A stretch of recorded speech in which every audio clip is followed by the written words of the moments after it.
So ayan guys, nandito tayo sa aking garden. Alam niyo kung bakit? Kasi sakto wala na kami dishwashing liquid. Tapos naalala niyo yung kapatid ko, umuwi, dumating dito galing Pilipinas. Nagpabili ko guys ng Siksik dishwashing liquid. Ayan, Siksik, do it yourself dishwashing liquid. So nagpabili tayo guys ng 3. At ayan nga, meron tayo ditong kalamansi, meron tayo ditong lemon yata to eh. Lemon, tapos meron tayo ditong antibac, tapos meron tayong kalamansi. Ayan, iba't iba yung ano niya, dami niya guys. Meron tayo ditong pang 4 liters, meron tayo ditong pang 2 liters, tapos meron silang pang 16 liters. Sugo ko na eh. Oo, may pang 6 liters sila guys. Kaya ang gagawin natin, itatry natin, kasama natin si asawa. Tapos, nag-ipon pa ako na ito guys. It took 1 month. Kasi nga asawa ko, siya lang umiinom ng soft drink sa amin. So, nag-ipon pa tayo ng bote para may paglalagyan tayo. Para tipid din tayo. Kasi tapos ayan, bumili lang tayo ng timba sa Daiso. Saan dito tayo mag-mix. Gagawin natin guys, kailangan lang natin ng sandok. Ito yung panghahalo natin pag ganyan-ganyan natin. Kasi kailangan daw Actually, gusto ko talaga gumamit ng electric sana. Pag bumili kayo sa kanila ng dishwashing liquid, may kasama ng ganito, ayan. Kaya may paglalagyan na kayo. Tapos, iinitin nyo na lang to para magsarado, ayan.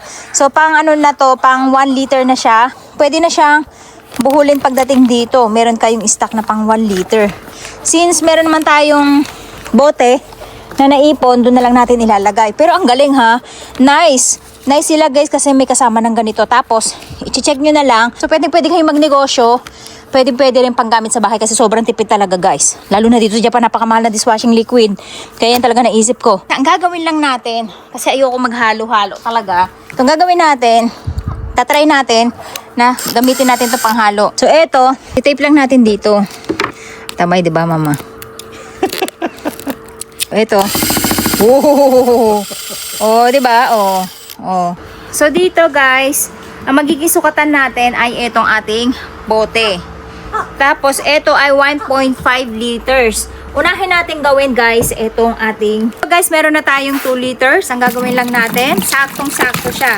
Pati yung kulay niya ay kulay blue. Tapos, ito yung ating antibacterial. Kulay blue siya. Makikita nyo naman. Ang laking tipid nito, guys. Alam nyo, lagi ko ito napapanood. Sabi ko, nakakaingit naman. Gusto ko matry na gumawa nito. At the same time, ang laking tipid pag kayo na talaga yung gumagawa, Kaya ang swerte nyo sa Pilipinas, makakagawa na ng sarili nyo. Ang mahal din ng ganito ngayon dito. Maliit na lalagyan lang siya guys, binibili ko 300 yen. Alam nyo ba yung mga ganito dito sa Japan, hindi mabulat, as ang labnaw-labnaw. Sobra. Ang bango ng amoy niya guys. Ang bango niya. Amoy bulaklak din siya. Ano bang bulaklak na aamoy ko sa kanya? Grabe guys. 2 liters lang ang kaya nito. Tingnan nyo, hindi ko pa yung nadudurog Ito pa Pero ang bula na grabe. Awag sugoy. Parang kayang hanggang 5 liters So, titingnan natin. Tingnan nyo pag hinalo natin siya na ito lang. 2 liters lang ba talaga? Parang kaya siya hanggang, for me kaya siya kahit punuin tong timba. Yun nga lang kasi diba malapot yung hanap natin. Ayan na guys. So, 1 lang natin to. 1 na to no? 1 lang to guys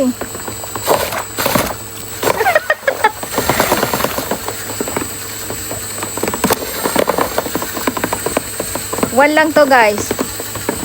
Pero yung 1 niya talaga ito. Tingnan nyo diba? So hindi natin siya pwedeng bilisan. Baka bumula ng maigi. Ayun, nadudurog na siya ng konti. Meron na lang akong ayan. Durog-durog na siya guys. So kailangan daw ay maging pinong-pino siya. Ang bula guys. Promise. Diba? Nayanig talaga lahat. Para tayo nagbabate ng icing, guys. Kailangan mapatining natin to bago natin to ilagay sa bote. So, ito yung mainit na tubig natin, guys. Ang gagawin natin, mag-a-add lang tayo ng konti. Ayan. So, yung magiging 4 liters natin, guys, I think, kalahati nito. Susunod natin gagawin, guys, ay etong ating lemon. Kasi ang lamig, guys, Lagyan muna natin sila dito para mababad. So, ayan, guys. Medyo natunaw na siya. At madali na natin siyang ilabas dito sa plastic. Kasi ang lamig kanina, ang hirap ilabas, hura. Ito guys, mas madali na natin itong matutunaw kasi mainit na tubig yung ginamit natin. Ang texture niya guys, para siyang may buhangin pag hinawakan nyo. Tapos, yung amoy niya ang bango, lemon na lemon. Tapos yung nasa plastic niya, so para hindi siya sayang, lawan din natin siya dito guys. Para hindi sayang. Tagal ko na itong pangarap guys eh. Alam nyo ba yun? Ayan o, tapos durugin lang natin to. Kamay ko na talaga pinadurog ko. Ayan. Grabe guys, ang lambot niya. So ito na lang, minanual na lang natin para hindi masyadong mabula. Tsaka mainit yung tubig. Kaya madaling matutunaw yung ating lagay. Kailangan daw to ay lumapot. So pag sa ibang bansa pala, ang gagawin nyo, init na tubig ang gagamitin nyo. Mas maganda pala siya kung manual lang natin siyang gagawin. Kasi kapag ginamitan natin siya nung katulad na itong mabilis, ayan, makita nyo, masyado siya naging mabubbles yung una natin ginawa yung kalamansi, ay yung natin, yung antibac natin. Tunaw na siya kasi mainit na tubig yung ginamit natin. So kung magpapabili kayo pala kayo sa Pilipinas, kung papadala kayo dito, make it sure kapag gagawa kayo, dapat ay mainit ang tubig. I love it. Gandang negosyo nito. Kahit nasa bahay lang kayo, pwede kayo magnegosyo. Ang laking tipid pati. So ayan guys, naglagay tayo ng 1.5 liters natin. And then, susukatin natin guys yung mainit na tubig natin kung ilan. 16 liters kasi yung titimplahin natin ngayon. Yan, nalakpas lang siya. Dito guys, magsusukat tayo kung ilang liters ang i-add natin kasi yung dito. Ilagay na muna natin to guys, yung ating pang 16 liters dito. Para matunaw siya. Mas madali natin siyang malabas sa plastic. Guys, ayan, malambot na siya guys. Gagawin natin, labas na natin. Bago tayo mag-add talaga guys ng kabuuan ng tubig, ay mag-aano muna tayo. Lulusawin muna natin sila dito sa tubig natin. Labas pa natin siya guys. Labasan natin siya, sayang. So pag pinuno natin to, 9 liters to itong ating pinaglalagyan. Ay, tinunaw na muna natin sa mainit na tubig. Pero pang 6 liters siya guys. Kaya lang kasi ang lamig dito. So hindi kagad siya nalulusaw dun sa malamig na tubig. Kaya mainit na tubig na muna itong ginagamit natin. So ayan guys, i-add natin yung ating another 4 liters. Yan. 9.5 siya ngayon guys lahat. Grabe, ang ganda. Kulang pa siya ng 7 liters guys. Kasi kung mag-a-add tayo ng 7 liters ngayon, baka mapuno natin. So papahupain lang natin at pasok lang natin doon sa bodega guys. Kasi uulan bukas ng umaga. So baka maano siya, maulanan at mapuno ng tubig. The next day, Kasi ito na yung ating mga pinatanggal na bula. Ayan, kung makikita nyo, sobrang ganda nila at ang lapot. Ito, kulang pa tayo ng 7 liters dito guys. Kung makikita nyo, sobrang dark niya. Pero ito, sakto na to. Ito yung ating 4 liters and then ito naman yung ating 2 liters. Ang gagawin natin ay isasalin na natin siya sa kanilang mga bote. Pero dahil kulang tayo ng bote guys, gagamit tayo na itong ating lalagyan na libre. So, unahin natin guys yung antibac natin kasi yan yung nasalina na natin yung ating isang bote. Then ay isasalin lang natin siya. Ayan. Grabe yung lapot niya guys. Sobra guys. Hindi siya ganun katapang ha. Yung amoy niya. Pero grabe naman ang lapot na ito. Ganito ba talaga?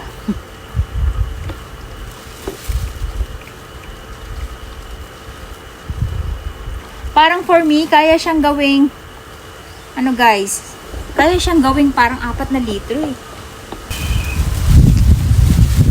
So, tanggalin lang natin yung label. Meron na tayong stock. Diba? Nakakatawa. Nakakatawa guys. Ang dami nating stock. Tapos, ang susunod natin guys ay itong ating lemon. At ayun, nakikita nyo yung bubuyog na maliit. Akala nila fruit flavor talaga. Malapit sila. Grabe yung lapot niya guys. Pag inangat nyo ng konti imbudo nyo, papasok yung hangin. Mas madali sila papatak. Pag nakababa, medyo mabagal. Pag inangat nyo, mabilis. At buti na lang meron tayong ganitong imbudo guys ha. Nahanap ko lang to sa baul ko. Nagawa ko rin to. Dati pinapanood ko lang to. Tuwan-tuwa ako. Sabi ko gusto ko rin magaya yun. Gusto ko rin makatipid at magaya. So hanggang dyan lang din natin pupunuin. Okay. Lalagyan natin sila ng takip. Ito yung ating Sprite. Ayan. Tchajan! Ang ganda guys. Ganda nilang tingnan. So ito na guys yung ating kalamansi dishwashing liquid. Kasi nga kulang tayo ng 7 litro ay sinalin ko siya ulit para para i-add natin yung 7 liters. Kasi baka malito ako guys dun sa sukat natin ng tubig at hindi ko maalala.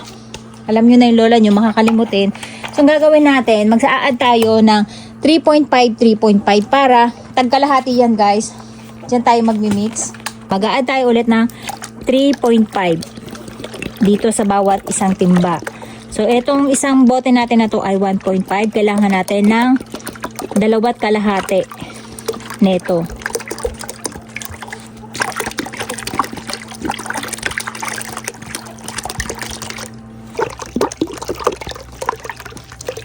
So, gagawin natin guys, hahaluin natin to para maghalo siya. Ayan.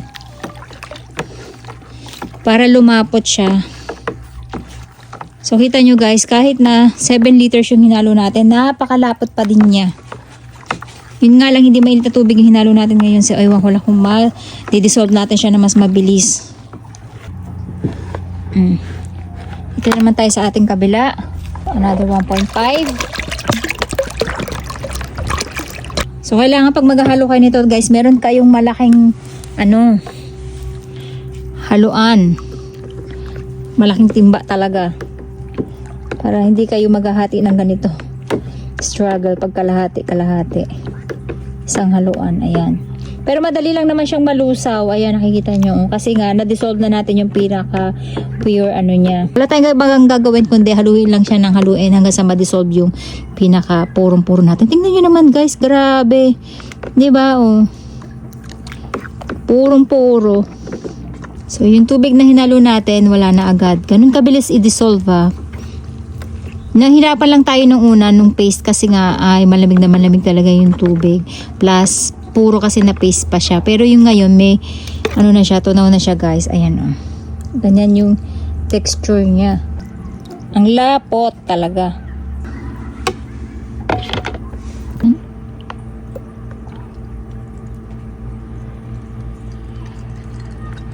So, angat lang natin to. Actually, nahanap ko yung yung may pipe kasi ko na pansip-sip.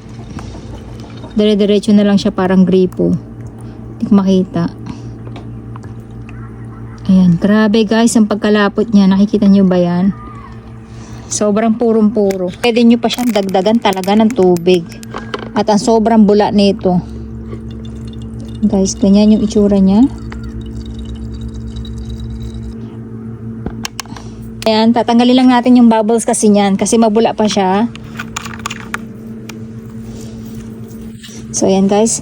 Ito na yung ating 1.5 liters. No? So, 1 litro lang talaga dapat ang nakapak natin per ganito. Ito naman ang susunod natin gawin. Tapos, may papakita lang ako sa inyo guys. Kahapon, hinugasan ko yan. Ito mga dahon na yan, hinugasan ko yan nung pinaghugasan natin, pinaggawaan natin dito na planggana na may sabon. So makikita nyo yung mga dahon na nasa gilid na yan guys, kahapon, yung pinaghugasan natin ng planggana na pinaggawaan natin, dyan natin binuhos para kako mataygi sila, no? So dito natin malalaman guys kung eco-friendly ba tong kanilang sabon. Kung bakit. Pag namatay yan, ang ibig sabihin yan ay masyadong matapang ang dishwashing liquid na to. Nakita nyo guys, sobrang bula, diba? Ang sarap maghugas ng plato.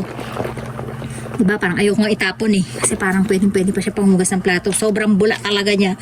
Promise. So, ang gagawin natin, para ma-check natin, ayan, ibubuhos natin guys dito sa gilid. Para lang matest natin kung eco-friendly to. Itong sabon na to. At hindi kayang patayin tong halaman natin. Yan. Pag namatay yan, matapang yung sabon natin ang ibig sabihin. So kahapon, hinugasan ko na yan pero still nakita nyo, berdeng-berde pa din sila. Supposedly, kapag mamamatay na yung halaman, malalantayan. So ayan. I-check natin yan bukas guys. Para malaman natin kung eco-friendly sila. Kasi papakita ko naman sa inyo kung paano mag-repack gamit itong ating plastic. Pang 1 liter siya. So makikita nyo dito, may 500, may 1 liter. At hanggang dito lang ay dapat i-bowl nyo na. May humihigo pa ng ramen dun sa gilid natin. So 1 liter guys, kailangan i-check natin. Dapat pala nakaharap yung plastic natin. Kasi hindi natin nakikita yung sukat, no? So iharap lang natin. So ayan, malapit na siya sa 1 liter. Kung makikita nyo, ayan yung palatandaan niya ng 1 liter.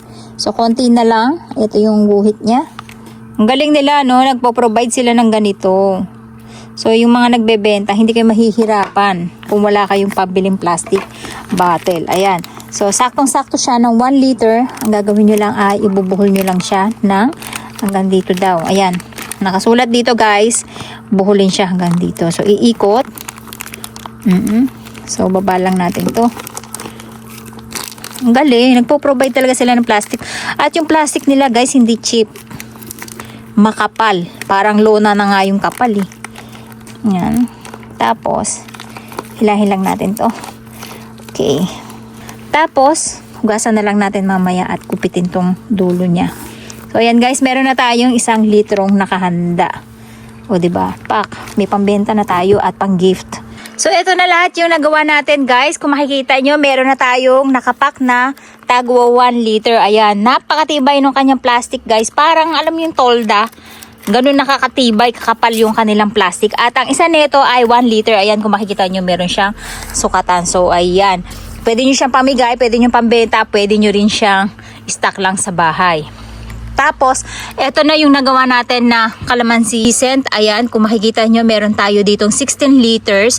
Dahil meron tayo mga bote na natabi. 1.5 ang isang piraso nito, guys. Pero tingnan nyo, guys. Ang ganda. Tas ang lapot-lapot pa din niya. Parang kaya nga itong isang bote na to, kaya panghaluan ng another bote. Ganun siya kalapot. Sobrang purong-puro, guys.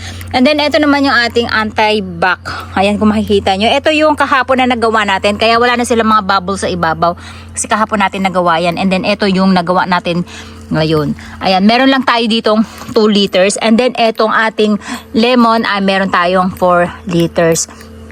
Tapos, dahil meron tayong sumobra dito. Tingnan nyo guys kung gaano siya kalapot. Diba? Nakaka-amaze. Alam niyo, nakikita ko lang siya sa palengke. Ngayon meron na. Meron na akong sarili. Diba? Parang magtitinda. Yes, stock lang yan ng lola niyo. Siguro good for 2 years, 3 years na yan guys. Hindi siya madulas guys sa kamay na sobrang maiiwan yung dulas niya. Hindi. Tapos ang maganda sa kanya guys, walang naiiwang amoy. Kasi yun yung isa sa mga naging problema ko sa pagbili ng ganito. Minsan naiiwan yung amoy ng sabon. Sa kanya mabango siya pero hindi maiiwan ang amoy sa inyong plato, which is good sign guys. Marirecommend ko siya and siguro pag uwi ako ulit ng Pilipinas, bibili ako ulit para alam niyo na, para marami tayong stock dito sa Japan. Malaking tipid din guys, sobra. Siguro ito sa atin ay 2 years na natin itong magagamit. So ayan guys, bili na kayo!